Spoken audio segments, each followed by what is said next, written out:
fam, this is Ian Pecho. Jane Santiago. Hi, I'm Ea Aison. And we're the crazy ones. At nandito po kami ngayon sa napakagandang place sa David's Tea House, Molino, Cavite. Yes. So, sobrang dami niyang inanda sa atin ngayon. Ngayon, gagawin natin, syempre, titikman natin lahat yan. Yes. So, anong unahin natin? Ako, soup. Ako talaga, lagi ko kasi itong ino-order sa Grab. Lalo kapag sa madaling araw, nagugutom ako. As in talagang, doon kasi sa amin bandaan, lapit lang nung David's eh. Tapos talagang satisfying talaga. Anong name ng soup na to? Nido soup. Nido soup, okay. At may quail egg to. Nakita nyo na, o tingnan nyo naman itong mga eggs na to. Talaga, you know, it's so yummy. Itlog yummy.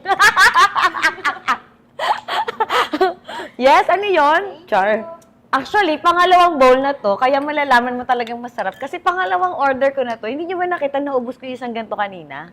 Ay, oo nga. And in fairness, grabe yung pagka-creamy niyo, tsaka yung lasang-lasa mo talaga yung egg. Yes. Kasi, ikaw, Myla, ano masasabi mo sa soup? Sobrang sarap. Kasi naman, favorite to ng ate ko. Lagi to. So, gaya-gaya ka. Kasi ako yung taga-order eh. Oo, siya nag-order. At meron din fresh na mga shakes. Fruit shakes nila. Ito, 4 season to. Talagang grabe. Kitang-kita nyo naman. Mauubos ko na nga Ano ba eh. yung drinks mo? Nga pala. 4 seasons to. So, meron siyang pakwan, mangga. Hindi ko na alam kung ano yung dalawa. Basta ang sabi daw ay 4. Or, Pero ang sarap. Four. Ang sarap talaga. Basta sabi 4. Pero nalasahan ko yung pakwan, mangga. Siguro banana. Parang mango. Parang may mango. well, yung sa akin naman po, kung hindi nyo natatanong, mango shake siya. Kanina meron siyang tatlong chopped mangoes. As in, sobrang sarap niya, sobrang tamis, sobrang sariwa talaga. And sigurado ko, sa mga may gusto dyan ng mga mango shakes, orderin nyo to. So, ano man yung Para dessert? naman sa hindi mahilig sa mga shake-shake, syempre ako mahilig ako sa mga ganito, yung mga maasim-asim na matamis. Juice ba yan? Tama yan, pampapayat yan, di Sa ba? akin naman, ang lychee, kitang-kita nyo naman. Grabe, sobrang dami ng laman. Almond lychee. May almond siya, syempre may lychee din. May lychee nga eh. Pero anong lasa? Okay naman So, siya. refreshing.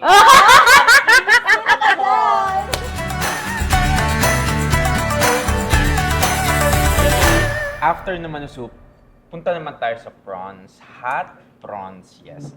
Solid. Yay. Baka akala nyo, talagang... Uy, kakaiba yan. Yes. Solid yan?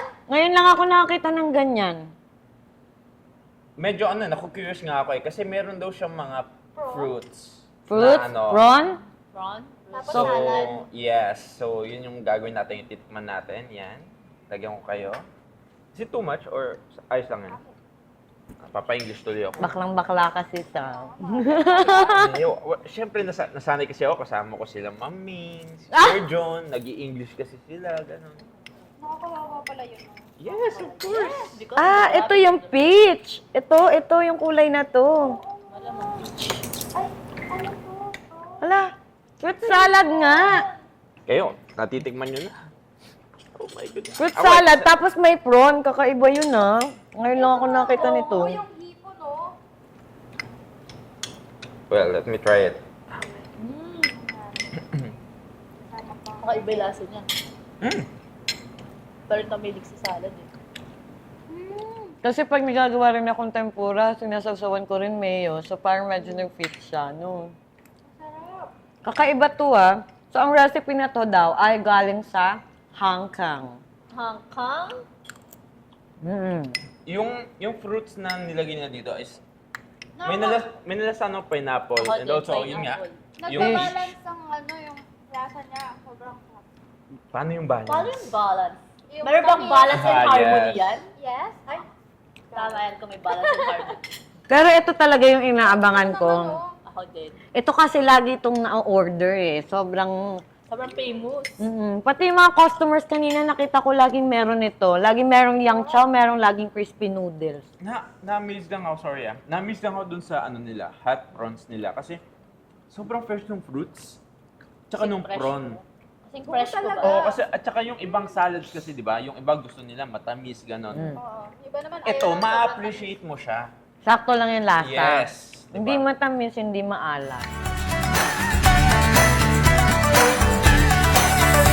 And ngayon, dadayo naman tayo sa crispy fried noodles. Noodles! Ito, ang gulo guys. Ay!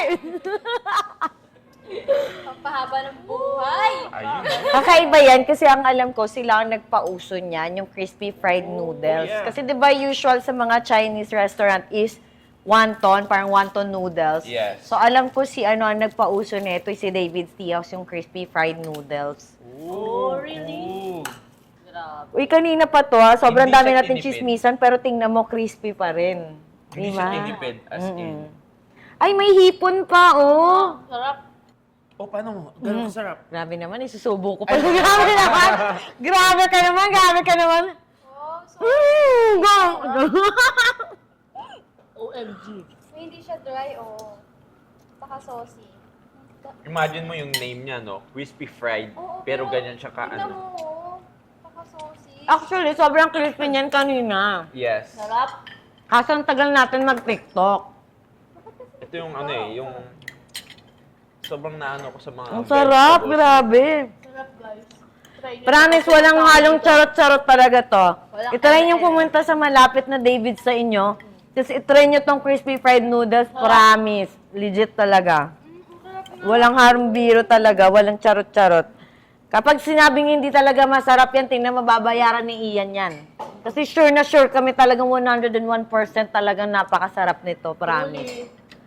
Nung ano, pansin ko dito sa gulay nila, no, parang sobrang fresh niya. Hindi siya katulad nung iba na pag kakagat mo, parang siyang nagme-melt, gano'n. Hindi siya kagad gano'n. Parang medyo may pagka-crisp talaga siya. Crispy, fresh pa yung gulay. Yes. Grabe, ang dami ng karne nito.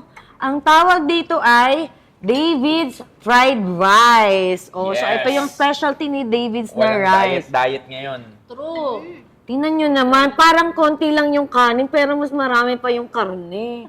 Grabe, parang ano na, puro laman na, di Parang ba? sahog na may konting kanin. Doon mo talaga makikita na hindi tinipid, di ba? Yes. Hindi talaga tinipid. Pero kahit di ka na mag-order ng Oo, ulam, no? kahit kanin pa lang, ulam na. May egg, may chorizo. Ano tong dahon-dahon? Para malaman natin. Oh, tara! Tingnan natin. Tara! Tikman natin! Tara! Taste test. Wow! Ako. Ah, ikaw. Ang yummy! Yummy. Iyan. Napakasarap ng sinahog na kanin na to! At ako na nga ang susunod.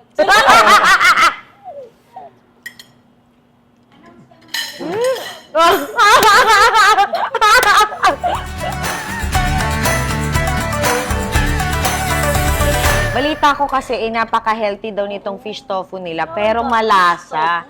Ito yung parang recipe ng tofu na hindi talaga nakaka-boring. Ooh. Tsaka sobrang lasa niya, as in. Kasi yung iba, ang ginagawa niya, parang na siyasabayan na nila sa patis, mga ganito. Pero yung ginawa nila dito sa David's Tea House, yung Naka-ready taste na nila- sauce na.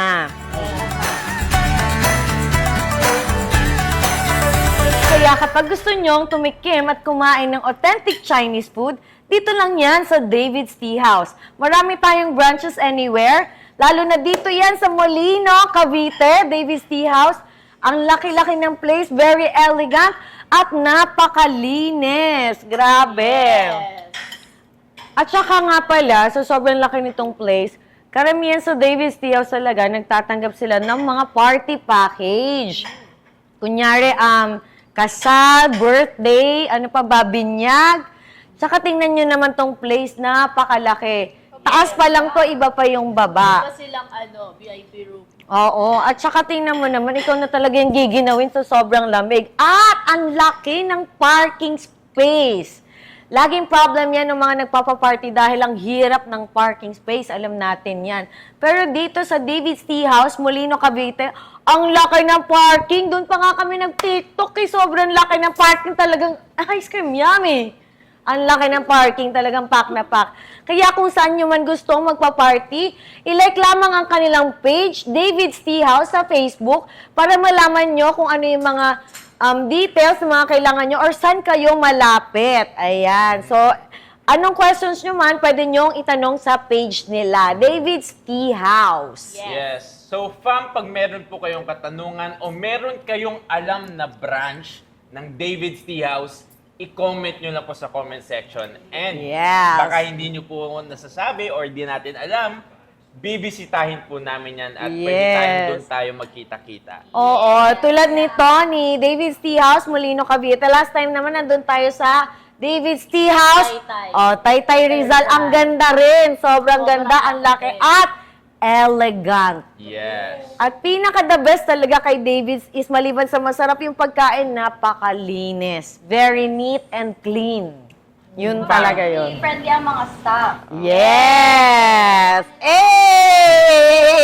Hey! fam, no, sobrang sarap ng mga pagkain. Sobrang affordable din. Yes. As in, para kayong kumakain sa 5-star restaurant talaga. Para kayo As nakapunta in. na ng Hong Kong talaga. Oo. Yes. Authentic Chinese food talaga. As in, malalaman nyo. Dito sa Pinas. And again, my name is Myla Santiago. Yes, and this is Ian Pecho. Jane Santiago. Hi, I'm Ea Aison. And we we're are the Crazy Ones. We are inviting you to subscribe on our YouTube channel, The Crazy Ones. Yes, and kindly follow us on our Facebook page, The Crazy Ones. With the crazy ones. Life never gets old. Hey! Oh yeah, so wherever we go, the story's told. With the crazy ones, life never gets old. Let's go, living this life, feeling it in our soul. With the crazy ones, yeah, let's roll.